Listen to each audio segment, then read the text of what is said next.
Thank you. Good evening once again, everyone. I'm Simonee S, Mulamata, as you have heard, and I'm coming to you live from Windhoek, Namibia. And tonight we are going to talk about proposal writing. And welcome on board. I believe that you have started with other courses already, and this is just simply an introduction that we are looking at today. So I think rules has been set. The learning objectives for this course for this weekend is to understand proposal writing process in the developmental context. So I will particularly focus much on developmental context, but questions around private sector and other sectors are most welcome.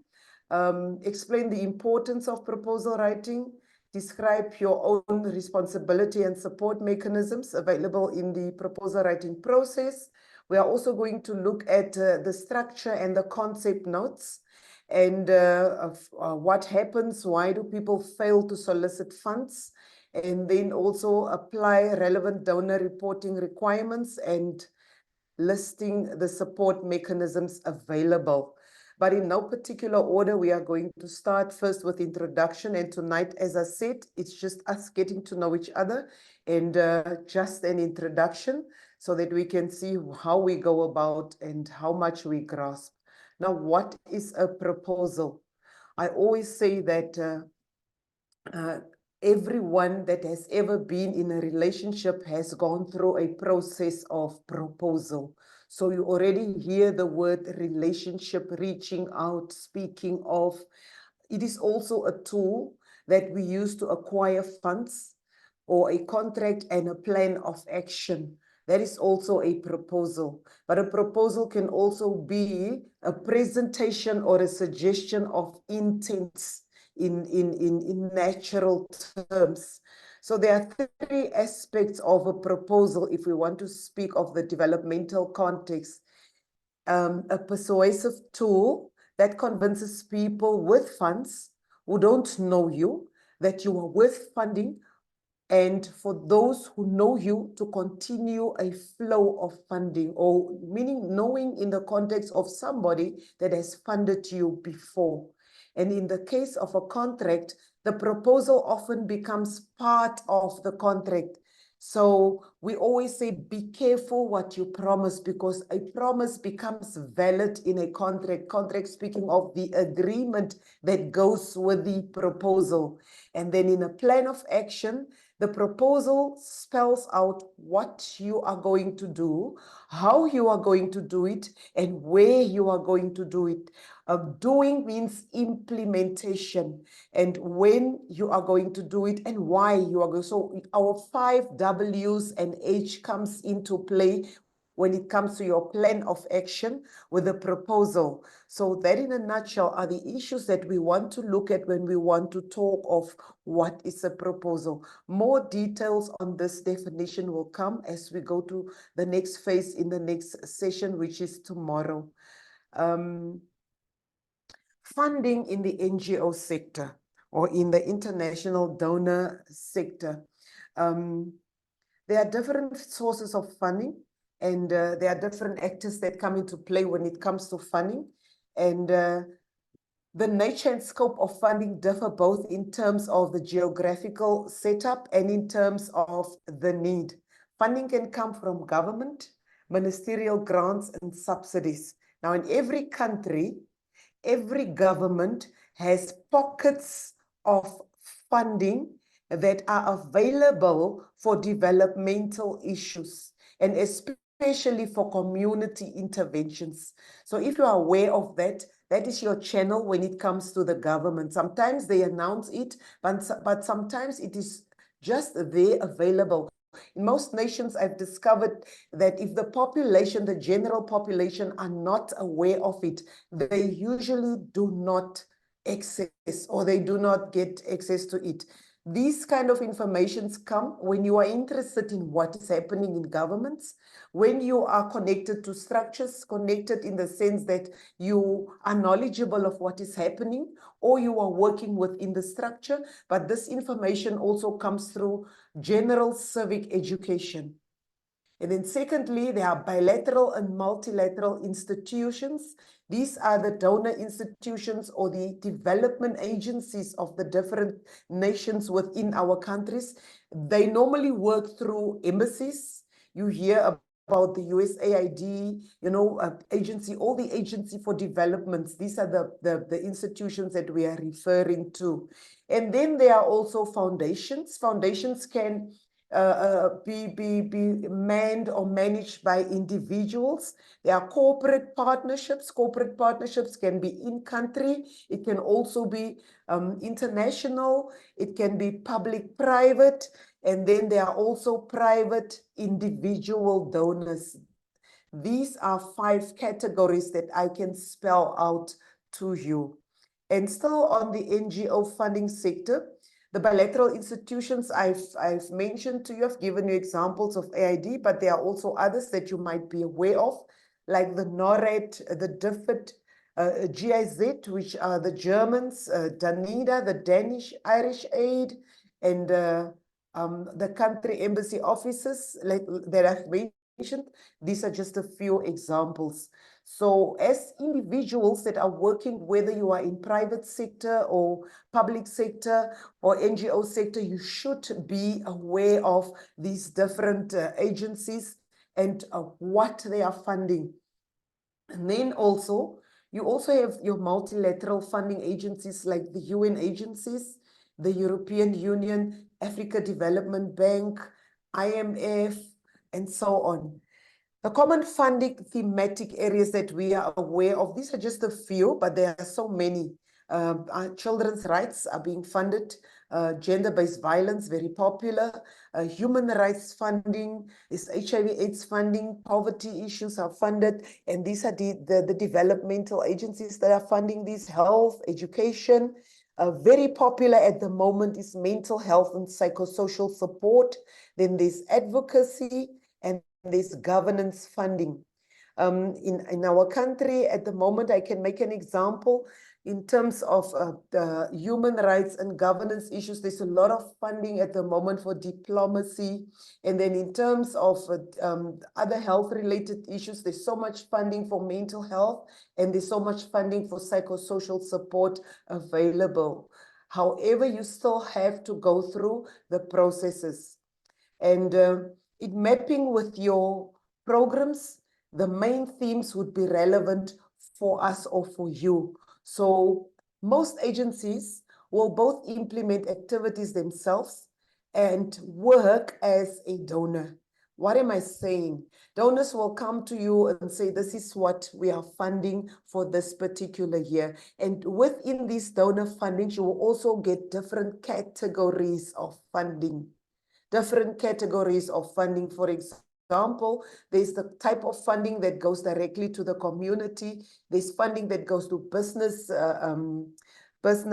sector, and then there's funding that goes to government, and then communities can access it through government. So there are different categories of funding. And then also, still funding through the NGO sector. Many NGOs work with funding from private companies and foundations. These usually require a grant agreement as well. For example, Bill and Melinda Gates Foundation. I'm just taking this as an example because it is a very common foundation and you find it in most of the countries. Organizations also receive funding from public sector, either people who have a bond with a specific organization and have supported them all their life, or people who read an article in the newspaper and want to help. Article in the newspaper, for example, let's say there was a flood somewhere, or there is a challenge in a certain community, and you find these individuals are usually, we call them high net worth individuals. It's individuals that are business people, for example, billionaires or millionaires, and they usually decide to fund a cause. And then also every organization or every company, private company, has CSI or CSR. That is corporate social responsibility. I don't know in your countries, but in my country and most of the countries that I'm working with, the government oblige these companies to provide a certain percentage of their income towards corporate social responsibility. In other words, if I am named power, which means the Namibia Power Supply entity, which is one of the large enterprises or the large parastatals, they must have a corporate social investment fund whereby they decide they invest into the community.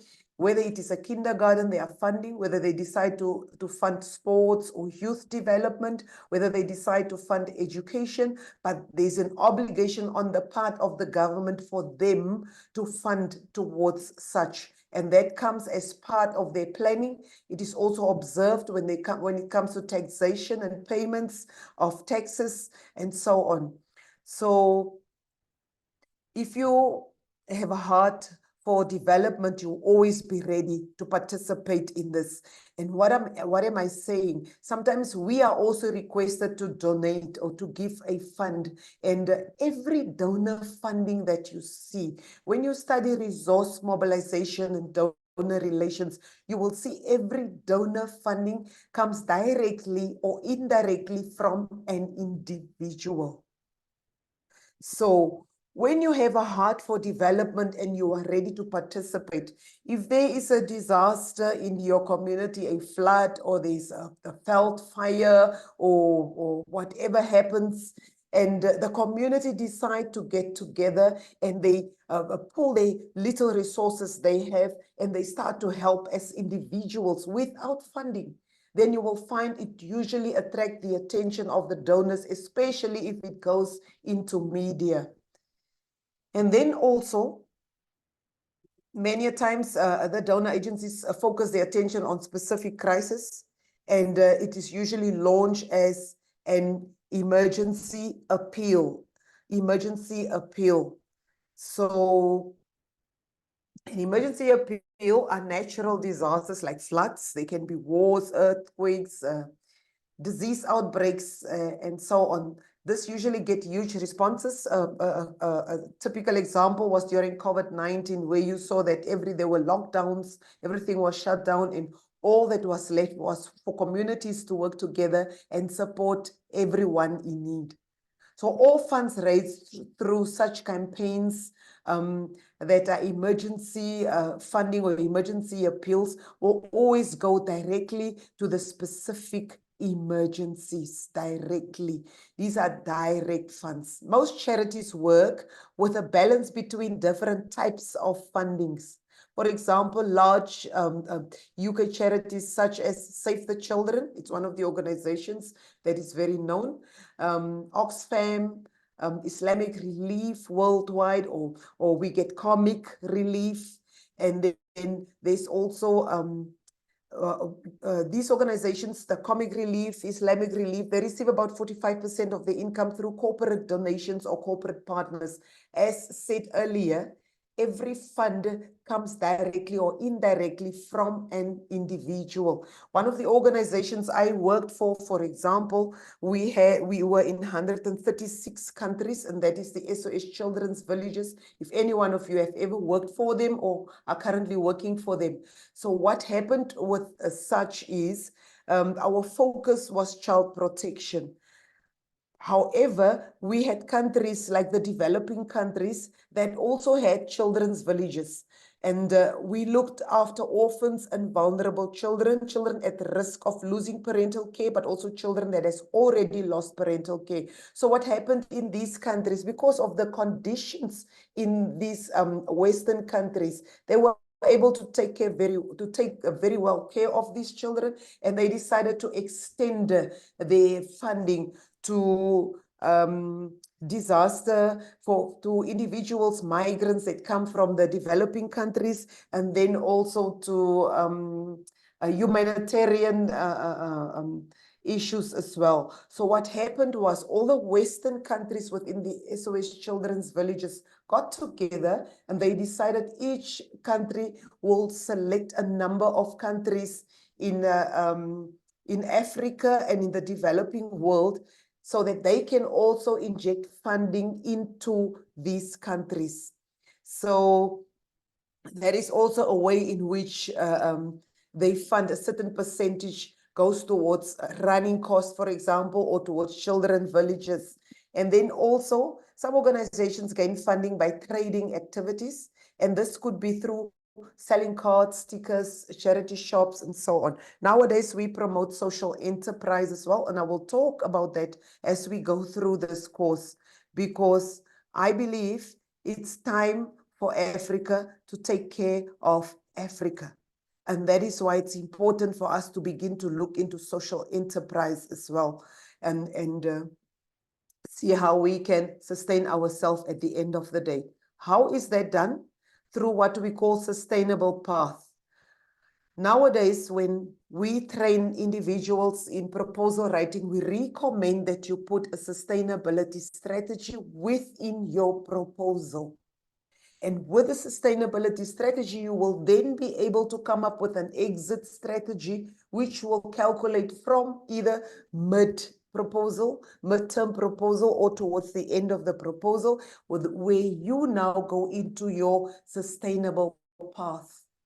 So with donor funding, then, there's a difference between fundraising and FDC, which stands for Fund Development and Communication. Now, fund development is very important, a term, but also a practice that we need to exercise, because fundraising can be very limited. What is the difference between fundraising and fund development? FDC, which stands for Fund Development, is usually long-term, and it's an organizational investment. So it's a long-term organizational investment. When you want to set up an organization and you are not at a stage where you can accommodate fund development, what you need to do is then have a fund development strategy while you continue with fundraising. Fundraising is usually short-term relief. The short-term can be contextualized in the context of the type of organization you have. All of us are familiar with the term fundraising.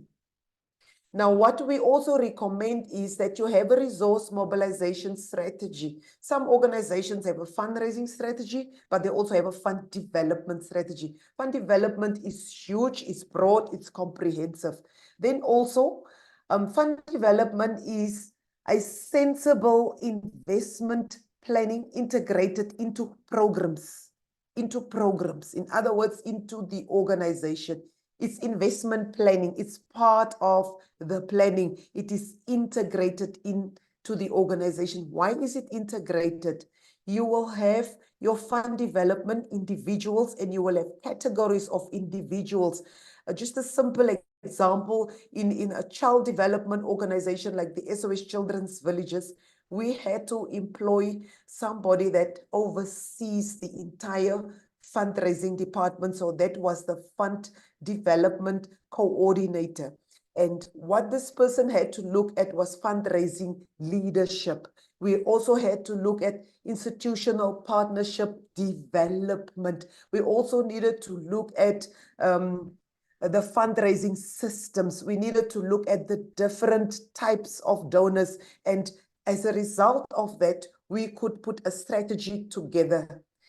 And as opposed to fundraising that can meet immediate needs. So fundraising would be the mainstay for startups, or when you are still in a developmental stage. Then also, FDC is guided by organizational leadership. I mentioned earlier fundraising leadership. So the big donor fundings come in here in FDC, and that is why it's guided by such. I remember when we were setting up our FDC department within this organization, I had to take the lead as the organization's director, and I had to go with the fund development coordinator, and I had to introduce her first when we go to a donor, when we go into an office, when we speak to a CEO of an organization. I go in with the individual, we introduce the individual to the CEO, we state our case, and then the CEO introduce us to the public relations officer or the communications officer or whosoever deals with funding within the organization. And then also, as opposed to fundraising, there can be committees at lower levels, or it can be lower ranking persons. With fundraisings, you will discover that when you are running a project, you can also make use of a project officer to run fundraising. And that is how flexible it is when it comes to fundraising. And that is why we say committees at lower levels. If you have a finance department and you have, for example, administrators in your system, in addition to finance managers, then your administrators will also be able to run with fundraising. Then again, with FDC, there is a marketing plan that identifies appropriate market segments. Those of you that are into marketing, with fund development and communications, what you will do is, remember, it is long-term. Remember, there's leadership involved. And remember, we're looking at an investment planning. It's integrated into programs. So when it comes to the marketing plan, you need to do what we call a fund development marketing research. You need to find out what the fundraising market is saying out there at this particular point in time. Looking at different economies of the nations where you want to raise funds, or maybe within your country, you need to look at the competing interests of the different organizations. And that is why we do a fundraising marketing analysis. You do an analysis so that you can be able to see what does fundraising say at this point in time or in this day and age. And then with fundraising, as opposed to that, you can look at distinct market segments. You can go to a very specific market segment and get your funds from there. For example, if you want to, as much as fundraising is short term and you want to raise a big chunk within a short period of time, in my country, the culture is you can organize a golf day with people that play golf, then they pay a certain amount. Why we choose that is people usually pay a lot of money to go and play golf. So that is a particular segment that you are now looking at, because all the elites play golf, all the businessmen play golf, all the people that are willing to take out money and so on. So you have one day event, make a big chunk of money, and that is what we call fundraising. And then finally, in FDC, in fund development and communication, there's networks and collaboration. You should network. You build a long-term relationship with the donor. You build that relationship. So the networks and collaboration involve your forums, your AGMs, it involves your whatever events you have, your breakfast meetings, but there's also within your networks donor recognitions that you are going to do. As opposed to in fundraising, it can be once off, or it can be a recurrent event. In other words, every year in September, we do a fundraising dinner, and we decide in this fundraising, we fundraise $1 million for a particular cause. So this, in a nutshell, is the difference between fundraising and fund development. The simple understanding I want you to take home from here is fund development. The word development is key there. And in fundraising, it is once off. It can be short term. And while fund development is long term, fund development, long-term relationship, networking, collaboration. In fund development, you have your market plan, your resource mobilization strategy. Within fundraising, you can have a strategy, but also your lower ranking personnel are also part of that. So I would like you to understand that for now in a nutshell. And next up, we have your grant proposal writing. Now remember, grant proposal writing is what will now come out in either fundraising or fund development, depending on the nature of the grant that you need. I deliberately started from this angle because a lot of individuals struggle to write successful proposals. And in most cases, you hear that it has failed. We didn't get the fund. And the question is, why do we write proposals? Why do we put so much effort in writing proposals? And then you find that your grant or the submission has failed. One of the reasons are most grant proposals or applications have instructions. There is a criteria. So if you do not follow those instructions, you fail your submission. Criteria must be met, and there's a list of questions and answers. There's usually a checklist, but the checklist is not a tick-off list of yes and no. The checklist is usually information that you need to fill out and complete. So many applications are denied, not even looked at, because they did not follow the instructions. And it shows how they do not meet the criteria. So when you are writing proposals, it's important that you make sure that you are following instructions. It's very simple. Just follow instructions. Secondly, the budget that you come up with does not match the narrative. If your proposal includes staff doing something they have never done before, but your budget does not include a line item for staff training, for example, that is already a mismatch.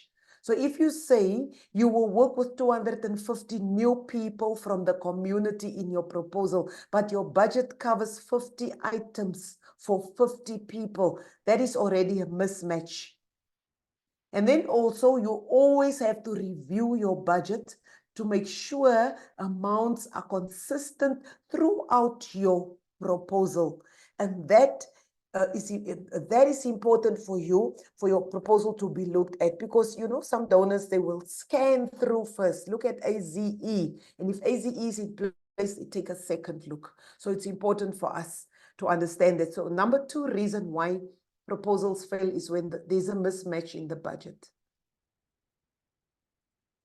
Number 3 reason is the target group is not clearly defined. And this is a very, very big problem that I get with a lot of people that are writing proposals.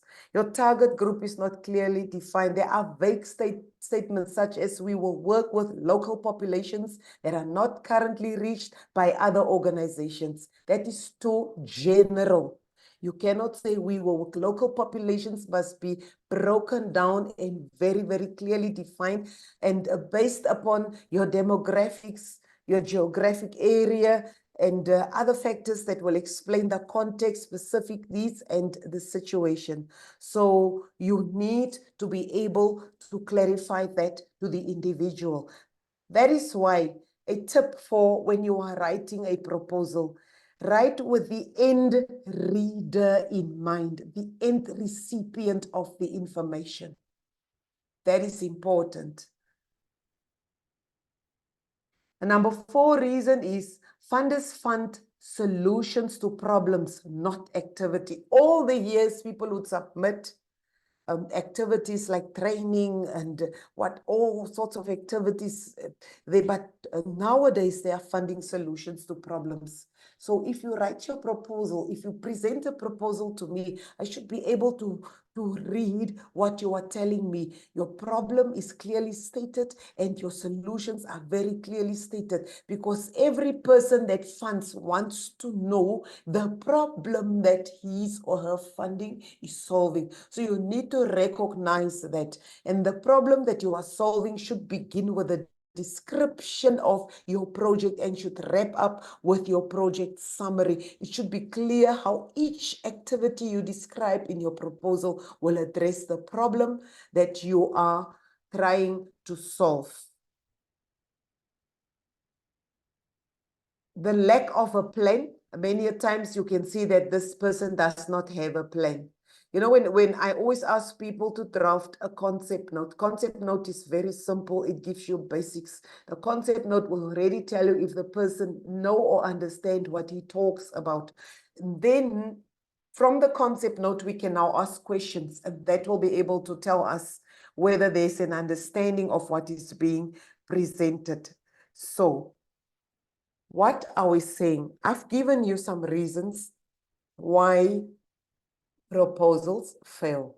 And then furthermore, I'm going to just introduce to you two elements that are important in writing a grant proposal. And then tomorrow we will continue with the rest of the elements. There's quite a number of elements. Now, before we go into the depth of writing the proposal, there are things that we need to have in mind. Grants lead the way to innovation and fund the development of new products, educational programs, or research projects that might otherwise be unaffordable. We need to understand, what do I need the grant for? A tip also in grant writing, nowadays, there's quite a lot of funding for technological innovations, whatever new thing you do in your community in terms of digitalized technology, whether you come up with a new application, what else you do beyond WhatsApp with your cell phone, and whatever applications you come up with that solve a problem in the community. An example is one of the organizations I worked for about 5 years ago already came up with a concept which they called ICT for development. By the time I entered that organization, they already had this. So within ICT for development, we call it ICT for D. ICT for development, there's a lot of things that you can do. And remember, innovation is not something new to the entire world, but anything new you introduce in your environment that has not yet been there. So within ICT for D, there were so many new things that came out, and the funding was flowing. They were high in demand because of the new things they introduced. And then grant support needy communities by uplifting them from poverty and building their incomes and infrastructure, even if it means providing a new application that will ease the process of, banking, that will ease the process of sending money, that will ease the process of shopping, that will ease the process of delivery. It uplifts the standard of a community, anything that improves quality of life for the particular community. Then grant funding often acts as a stamp of approval, attracting further investment or support from other sources. So your grant funding can be a stamp of approval. So very important, once you get funded, it can be a breakthrough of many other cycles of funding. Successfully obtaining a grant can also raise your organization or project's profile, increase visibility. We're talking strategic visibility, the quality of visibility that will give you credibility for more funding. And then also, it is a challenging process. We need to bear in mind, because of its complexity, time-consuming effort, and uncertainty of its success. So it's very important that we must recognize the complexity of it. And besides that, the changing demands of the donors further intimidate the process. Nowadays, in the past, we used to download forms and we used to type it up and submit it to donor. Nowadays, everything is done online. Nowadays, they have meetings before time to inform you and so on.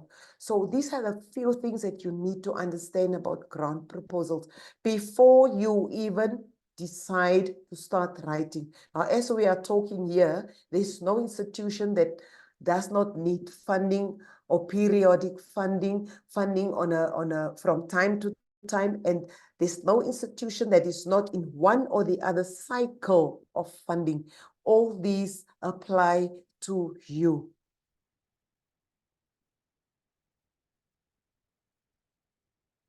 Now, for successful grant proposals, we must first also know that it's a complex process, okay, and it requires a combination of creativity, research, attention to detail, and we need to understand key elements of a compelling grant proposal. Now, remember, we're looking at the golden word compelling, compelling, compelling, compelling. When you send a concept note, it should already be as compelling for the donor to ask you to now submit a full proposal. Most donors ask for concept notes before. It can be a one-pager to more pages in accordance with requirements. But once the first process of a concept note is appealing, then or compelling, then they will ask you to submit a full proposal.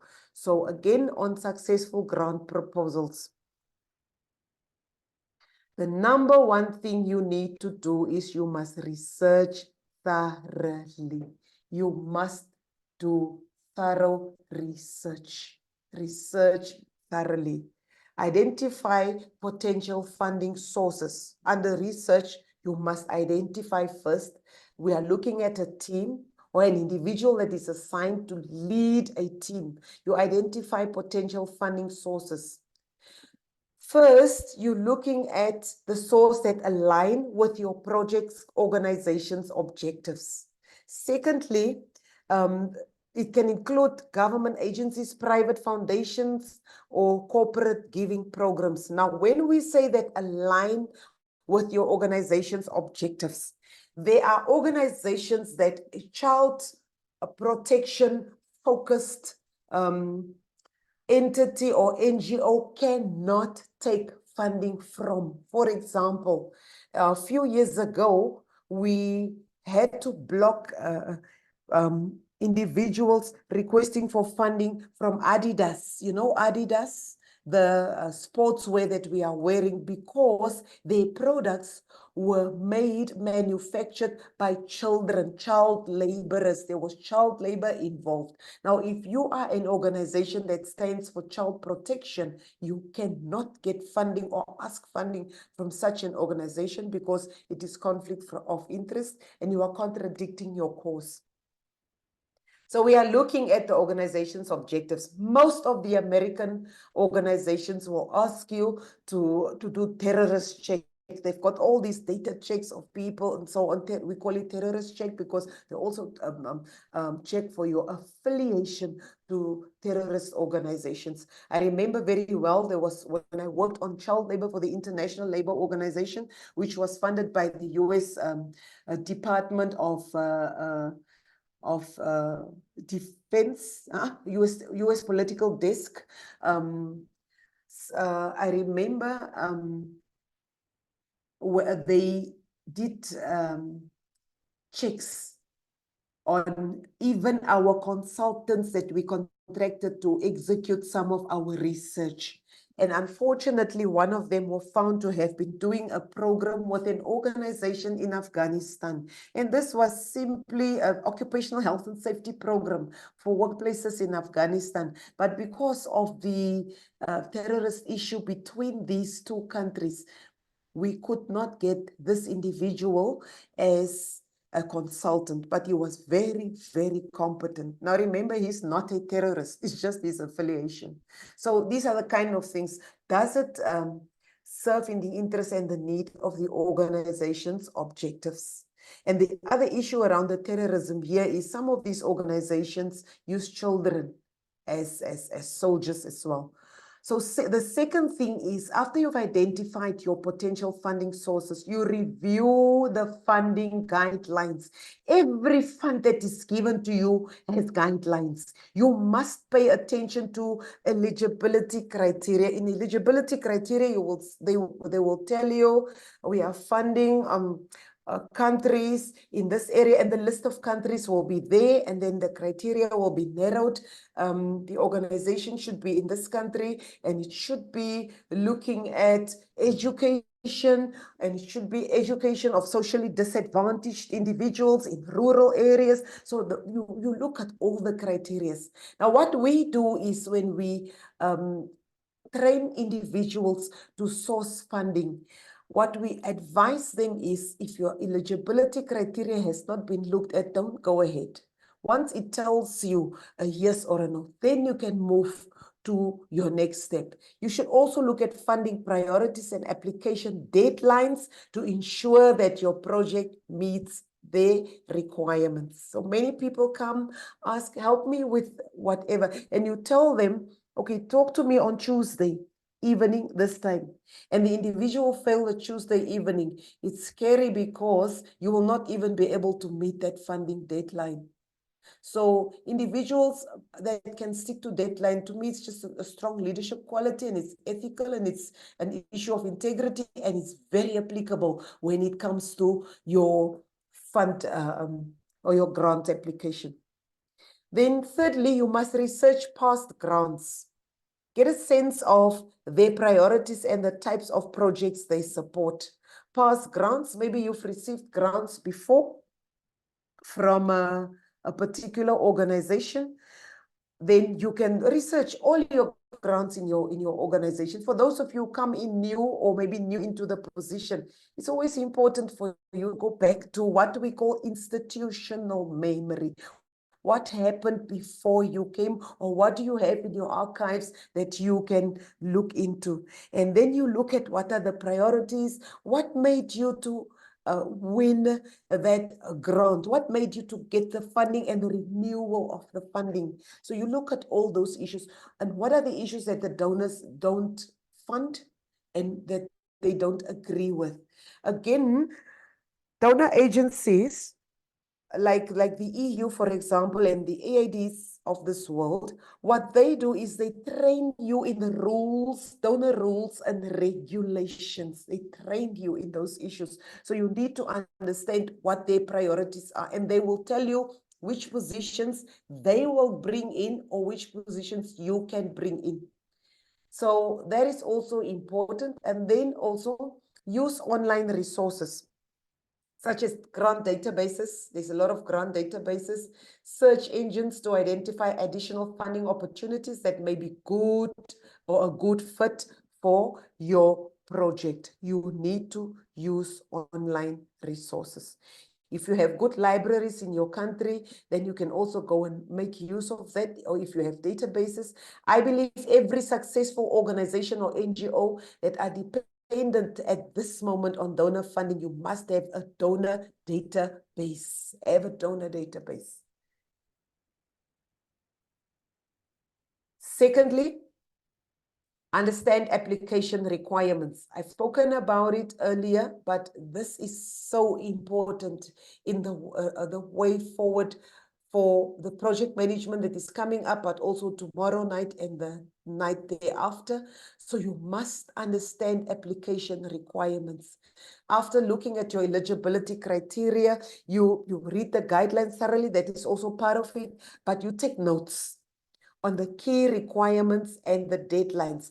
Now, when we say deadline, it is not only the deadline for submission of your concept note or submission of your proposal, but there are also deadlines for maybe for requirements, sorry, not for requirements, for inquiries. If you want to connect to them and ask them questions. They also nowadays have a Zoom meeting for all the prospective organizations that are going to submit proposals to them. So it's very important that you look at all those deadlines. And so then what you do is have an individual, or maybe you yourself, that is working in this particular field, and you compile the questions that you have.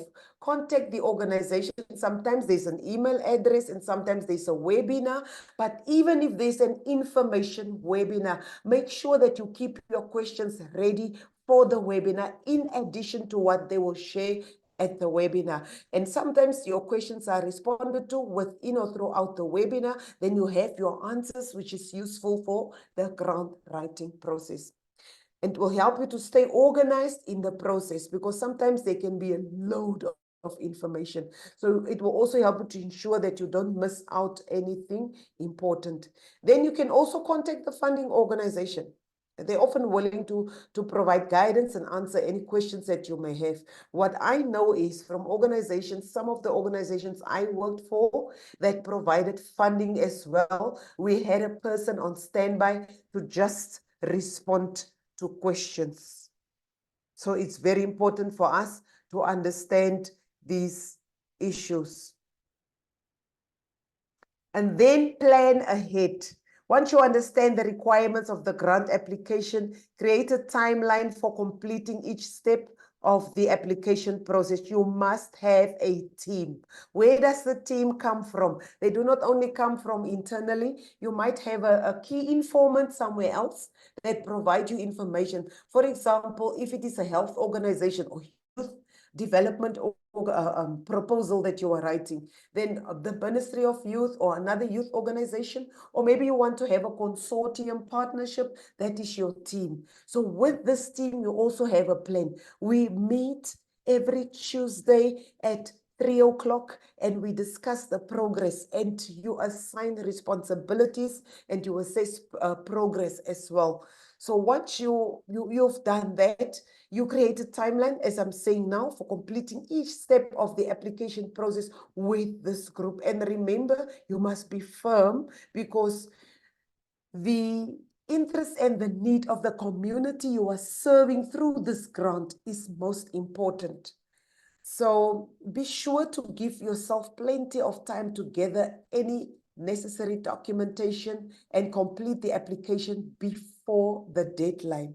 Now, sometimes you may not get the call for proposal or the expression of interest call early enough. What you then do is you sit down with your team and you try to put in extra time to make a success of your application. There's one thing that I always tell people: I will rather cry that I did not put in extra work. But once you have put in extra work and it's still not successful, you should always look at your wins and celebrate the wins, the effort you have put in. Appreciate yourself for that. And then you continue to work on the area that you have failed on, especially if you have put in an effort. So for today, we are going to end here. The application process, we've spoken of that. We have spoken of understanding the requirements. We have spoken of research thoroughly. Okay. So just to summarize for tonight, the purpose was just for you to understand the proposal, the different types of donors we have, and then the first two important issues that we need to understand when we are considering writing. And then also we looked at facts around writing a grant proposal. I'm going to end there for now, and I want to give a small opportunity, few minutes for questions or comments. You can also add comments so that others can learn from you. I also want to learn from you. Then we will call it an evening, and then we can continue tomorrow.